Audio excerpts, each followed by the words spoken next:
मूषिकवाहन मोदकहस्त चामरकर्ण विलम्बित सूत्र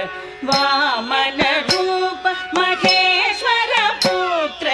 विघ्न विनायक पाद नमस्ते मूषिकवाहन मोदकहस्त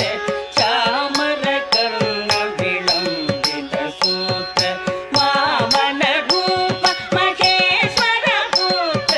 विघ्न विनायक पाद नमस्ते विघ्न विनायक पाद नमस्ते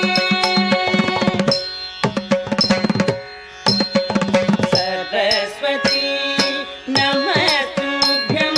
वरदे कामरूपिणी विद्यारम्भं करिष्यामि सिद्धिर्भवतु मे सदा सरस्वती नमस्तुभ्यं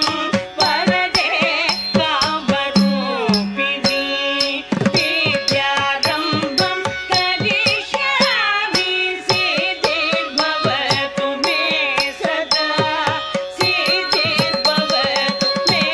सदा